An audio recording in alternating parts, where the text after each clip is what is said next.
محترم ناظرین السلام علیکم۔ عید الاضحیٰ کے سلسلہ میں حذیفہ فاؤنڈیشن کے زیر اہتمام جرمنی کے شہر نیورنبرگ میں عید ملن تقریب کا اہتمام کیا جا رہا ہے۔ حذیفہ فاؤنڈیشن کے چیئرمین محمد محسن بھٹی اپنی ٹیم کے ہمراہ مہمانوں کا گرمجوشی سے استقبال کر رہے ہیں۔ آج کی اس تقریب کی صدارت محترم علامہ حسنات احمد مرتضیٰ صاحب کر رہے ہیں۔ تقریب سے تلاوت کلام پاک کی سعادت جرمنی میں ماسٹرز کے لیے تشریف لائے ہوئے محترم حافظ عبدالرحمن حاصل کریں گے، جبکہ جاوید شریف صاحب اور رانا بابر صاحب نعت شریف کی سعادت حاصل کریں گے۔ اسی طرح ہونہار اسٹوڈنٹ محسن اکرام نعت رسول مقبول صلی اللہ علیہ وآلہ وسلم پیش کریں گے۔ حذیفہ مسجد کے طلبہ حذیفہ کیسر بھٹی، ارمان افضل اور ہارون عاکف قصیدہ بردہ شریف پیش کریں گے۔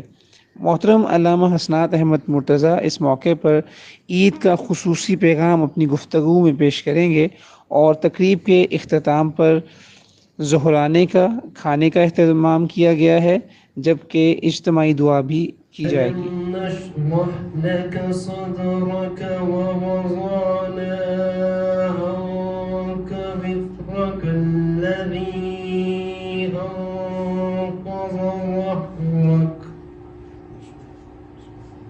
ورفعنا لك ذكرك فإن مع العسر يسرا إن مع العسر يسرا۔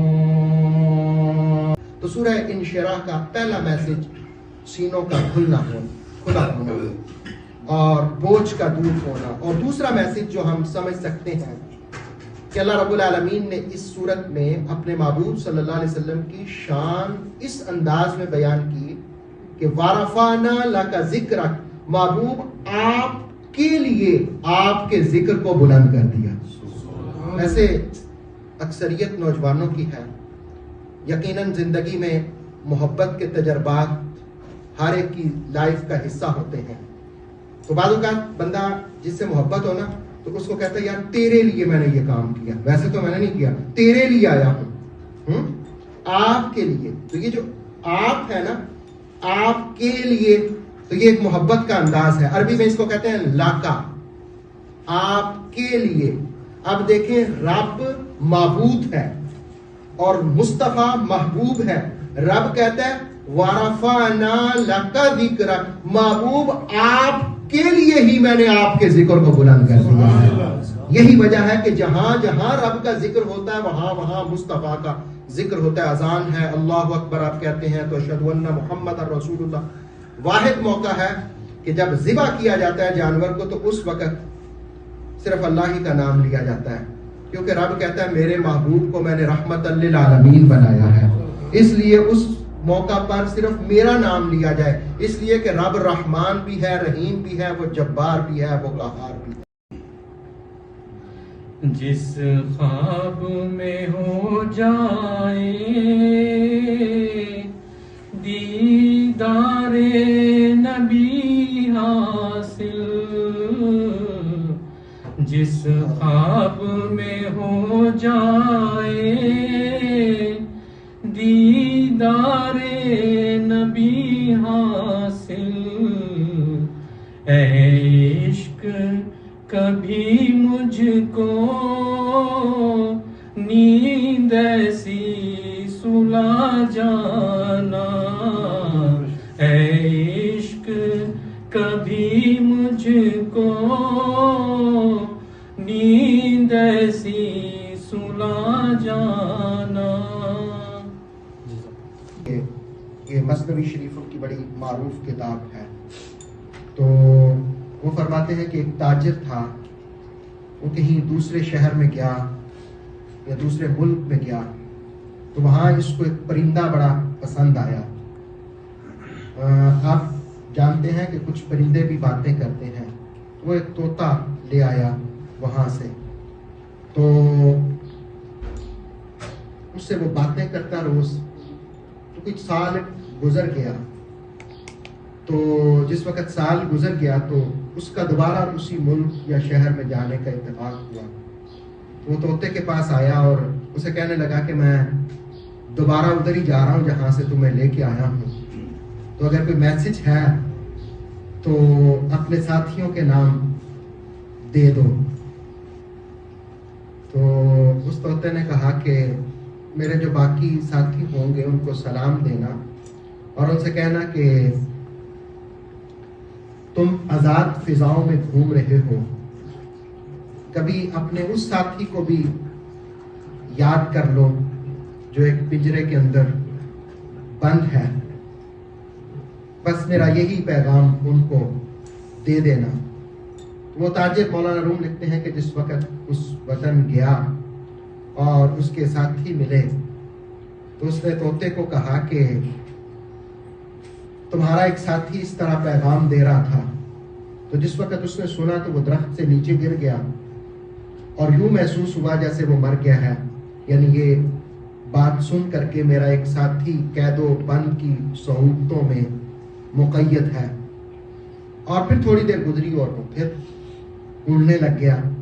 تاجر کو سمجھ نہ آئی کہ یہ کیا ہوا، پہلے تو میں نے سمجھا یہ مر گیا ہے اور اب پھر یہ پرواز کرنے لگ گیا ہے۔ خیر اس نے اپنا کام کیا اور کام کرنے کے بعد جس وقت واپس آیا تو طوطے نے اس سے پوچھا کہ ہاں بتا، تو نے میرے ساتھی کو پیغام دیا تھا؟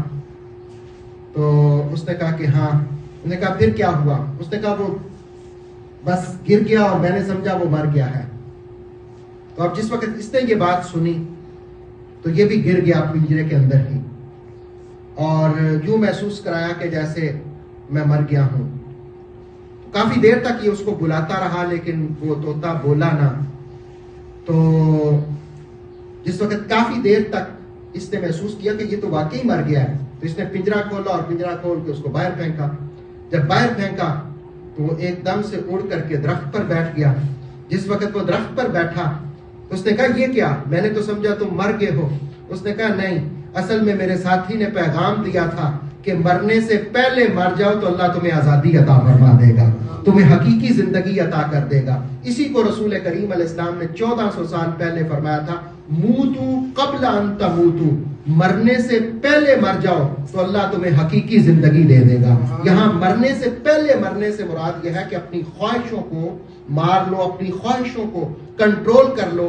جو مسلمان اپنی خواہشوں کو زندگی کے ہر حصے میں کنٹرول میں رکھتا ہے اور اسلام کے اصولوں کے مطابق اپنی خواہشوں کو حلال طریقے سے، جائز طریقے سے پوری کرنے کی کوشش کرتا ہے اور ناجائز راستے، ناجائز خواہشیں جس وقت چھوڑ دیتا ہے تو اللہ رب العالمین اس کو حقیقی زندگی عطا فرما دیتا ہے۔ یہ بہت سارے آپ دیکھیں کہ اللہ کے نیک بندے ہیں جو اس دنیا سے رخصت ہو گئے ہیں اور آج بھی ان کا نام زندہ ہے۔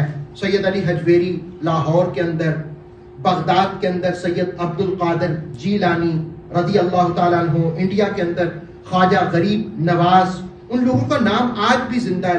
لوگ آج بھی ان کا نام عقیدت سے لیتے ہیں، محبت سے لیتے ہیں۔ اگر آپ مجھ سے پوچھیں کہ اس کی وجہ کیا ہے تو میں کہوں گا انہوں نے اپنی زندگی کے اندر اپنی خواہشوں کو کنٹرول کر لیا تھا، اپنے آپ کو مار لیا تھا، اس سینس میں کہ اپنی گردن کو اللہ کے سامنے جھکا لیا تھا اور میرے رب نے یہ فیصلہ کر دیا کہ میرے محبوب نے جو فرمایا ہے موتو قبل ان تموتو، مرنے سے پہلے مر جاؤ گے تو اللہ تمہیں حقیقی زندگی عطا فرما دے گا۔ ہر وقت تصور میں مدینے کی گلی ہو، الہی الہی روزہ خیر البشر پر میں اگر جاؤں، الہی روزہ خیر البشر پر میں اگر جاؤں تو ایک سجدہ کروں ایسا کہ ایک سجدہ کروں ایسا کہ سجدے میں مر جاؤں، کہ سجدے میں مر جاؤں۔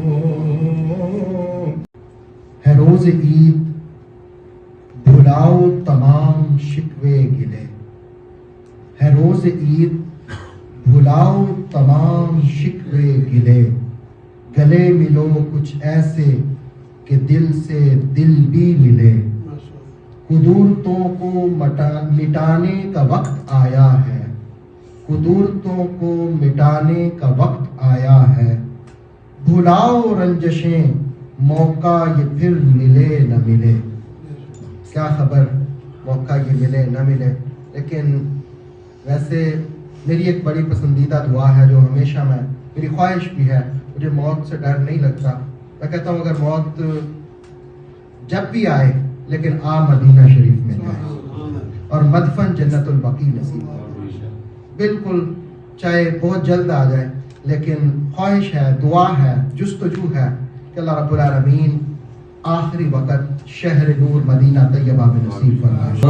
دود طائر سدرا حضور جانتے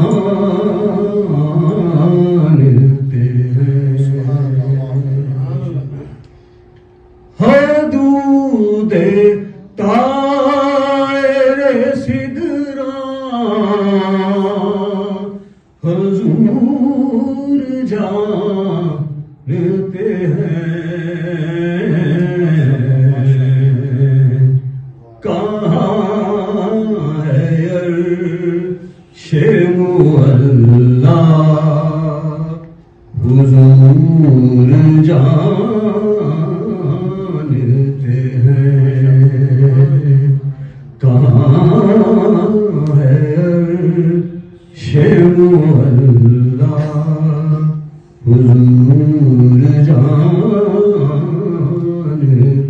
ہیں۔ بعض لوگوں میں یہ کنسیپٹ ہے کہ 3 دن کے بعد قربانی کا گوشت نہیں کھانا چاہیے، بعض لوگوں میں محرم سے پہلے ختم کرنا چاہیے، یہ ایسا کوئی نہیں، آپ پورا سال بھی رکھ سکتے ہیں، اس لیے کہ حدیث شریف میں ہے کہ رسول اللہ علیہ السلام نے ارشاد فرمایا 1 سال کے 3 دن سے زائد کوئی صبح ایسی نہ کرے کہ قربانی کا گوشت اس کے گھر میں ہو۔ صحابہ نے تقسیم کر دیا قربانی کا گوشت، 3 دن سے زیادہ نہ رکھا۔ اگلے سال جب ہوا تو صحابہ نے پوچھا کہ یا رسول اللہ صلی اللہ علیہ وسلم پہلے تو ہم قربانی کرتے تھے، پھر اس کی کھال اور مختلف چیزیں ہم بناتے تھے، مشکیزیں بناتے تھے، آپ کو پتہ ہے عربوں کے اندر پانی کی بڑی کمی ہوتی ہے، وہ چمڑے کے مشکیزیں بناتے تھے جن میں پانی ایک جگہ سے دوسری جگہ پہ ٹرانسپورٹ کیا جاتا تھا۔ تو یا رسول اللہ صلی اللہ علیہ وسلم آپ نے تو کہا 3 دن کے بعد کوئی چیز یوز نہ کرے قربانی کی، کیا اس سال بھی ہم ایسے ہی کریں؟ تو رسول اللہ علیہ السلام نے فرمایا نہیں، وہ پچھلے سال لوگوں کو تنگی تھی، ایکسٹرا کچھ لوگ آئے ہوئے تھے دیہاتوں سے، تو اس لیے میں نے کہا تھا، یعنی اس موقع پر میں نے کہا تھا کہ 3 دن سے زیادہ نہ رکھو۔ پھر حضور علیہ السلام نے فرمایا اب تم قربانی کرو، کھاؤ بھی، کھلاؤ بھی اور جمع بھی کر سکتے ہو، یعنی اس کو رکھ بھی سکتے ہو، سیو کر سکتے ہو۔ پرانے دور میں لوگ گوشت کو خشک کر لیا کرتے تھے، اب تو فریز کر لیتے ہیں، پرانے دور میں خشک کر کے اس کو سیو کر لیتے تھے، تو رسول اللہ علیہ السلام نے پھر رخصت دے دی، اجازت دے دی۔ تو جو آدمی، اس سے ہم یہ سمجھ سکتے ہیں کہ جو آدمی جس علاقے میں رہتا ہے اس علاقے کے مطابق اس کو ڈیسیژن کرنا چاہیے قربانی کے گوشت کے حوالے سے۔ ویسے اس کی جو عام تقسیم ہے میں وہی کہوں گا کہ 3 حصوں میں تقسیم کرنا چاہیے، ایک اپنے لیے، ایک اپنے احبا کے لیے، رشتہ داروں کے لیے، اور ایک غریبوں۔ سب سے اولا ہو اعلیٰ ہمارا نبی، سب سے بالا ہو اعلیٰ ہمارا نبی، بجھ گئی جس کے آگے سبھی مشعلیں، بجھ گئی جس کے آگے سبھی مشعلیں، شمع وہ لے کے آیا ہمارا نبی۔ کہتے ہیں کہ عید آئی تم نہ آئے کیا مزہ ہے عید کا، یعنی اگر لوگ ہی نہ آئیں، مسلمان جمع ہی نہ ہو تو پھر عید کا کیا مزہ ہے۔ عید کا مزہ تو تب ہی ہے کہ جس وقت محبوب لوگ، پسندیدہ لوگ، اچھے لوگ سارے مل جمع ہوں۔ عید آئی تم نہ آئے تو کیا مزہ ہے عید کا، عید ہی تو نام ہے ایک دوسرے کی دید کا۔ اللہ رب العالمین ہم سب کو ایسی عیدیں جس میں دید ہوتی رہے نصیب فرماتا رہے، اس لیے کہ رسول اللہ علیہ السلام کی حدیث ہے کہ دو مسلمان جس وقت آپس میں ملتے ہیں، ایک دوسرے کو سلام کرتے ہیں، پھر مجھ پر درود پڑھتے ہیں، ابھی وہ جدا نہیں ہوتے تو اللہ رب العالمین دونوں کے گناہوں کو معاف فرما دیتا ہے۔ تو یہ ملن جو ہے نا، عید ملن، ملنا، ملاقات کرنا مسلمانوں سے، یہ اچھی مولایا صلی وسلم دائما ابدا علی حبیبک خیر الخلق کلہم الحمد للہ منشی الخلق من آدم الحمد للہ منشی الخلق من آدم ثم الصلاة علی المختار فی القدم مولایا صلی وسلم دائما ابدا علی حبیبک خیر الخلق کلہم.